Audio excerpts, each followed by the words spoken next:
मातृभूमि न्यूज, मातृभूमि की आवाज, मातृभूमि के लिए। સુરતની કાપોદ્રા પોલીસે વિદેશી દારૂનું વેચાણ અને હેરફેર કરનાર દંપતીની ધરપકડ કરી 2.86 લાખનો દારૂનો જથ્થો કબજે કરીને કાયદેસરની કાર્યવાહી હાથ ધરી। આ સાથે પોલીસે દારૂ આપનાર ઇસમને વોન્ટેડ જાહેર કરીને વધુ તપાસ હાથ ધરી છે। અહીં ઉલ્લેખનીય છે કે ઝડપાયેલ આરોપી જય બારૈયા જય જિમ્મીન અને નામે ગુજરાતી ફિલ્મમાં એક્ટર અને ડિરેક્ટર પણ રહી ચૂક્યો છે। આ સાથે જ તે કાર લે વેચનો ધંધો પણ કરે છે, જેનો જુડવાભાઈ પણ ફિલ્મની દુનિયા સાથે સંકળાયેલો છે અને તે પણ આ દારૂના ધંધામાં ભાગીદાર છે। આમ તો ગુજરાતમાં દારૂબંધી છે, પરંતુ ખુલ્લેઆમ દારૂ પીવાના અને દારૂ પકડાવાનો સિલસિલા યથાવત છે। સુરતની કાપોદ્રા પોલીસે એક દંપતીને 2.86 લાખના દારૂ સાથે ઝડપી પાડ્યા।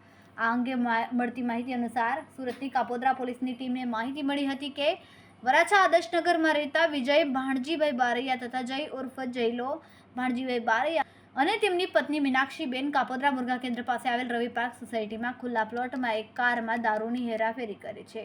ડુપ્લિકેટ નંબર પ્લેટ લગાવીને કારમાં વિદેશી દારૂની બોટલો કણ દરવાજામાં ચોરખાનામાં મૂકીને ટુ વ્હીલરમાં દારૂના વેચાણ માટે હેરફેર કરીને દારૂનો ધંધો કરે છે। તેથી પોલીસે તપાસ કરતા જય ઉર્ફ જયલો તેમના પત્ની મીનાક્ષીબેનને રેડ દરમિયાન પકડી પાડ્યા હતા। પકડાયેલ આરોપીની તપાસ કરતા ટુ વ્હીલર ગાડી તથા ફોર વ્હીલર ગાડીમાંથી ભારતીય બનાવટના વિદેશી દારૂની નાની મોટી 1579 બોટલો મળી આવી હતી, જેની કિંમત 2,86,808 રૂપિયા જેટલી થાય છે।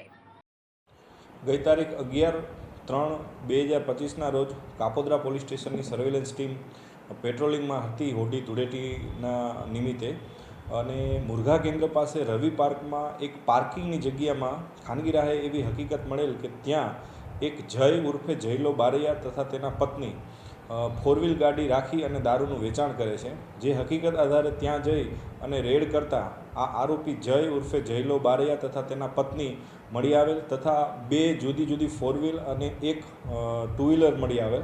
આ બંને ફોર વ્હીલ અને ટુ વ્હીલરમાં કુલ મળીને 1579 બોટલ દારૂ કુલ રૂપિયા કિંમત 2,86,000ની મળી આવેલ, અને 2 ગાડી તથા એક ટુ વ્હીલર કુલ રૂપિયા 10 લાખનો મુદ્દામાલ કબજે કરવામાં આવેલ।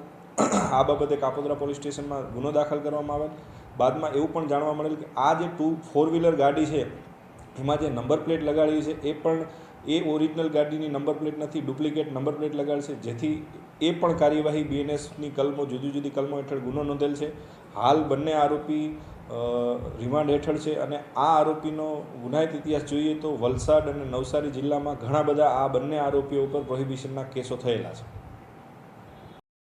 ખૂબ જ ટૂંકા સમયમાં માતૃભૂમિ ન્યૂઝ ઓટીટી પ્લેટફોર્મ અને મેગા સિટીમાં કેબલ નેટવર્ક સાથે જોડાઈ જશે, તો જોતા રહો માતૃભૂમિ ન્યૂઝ।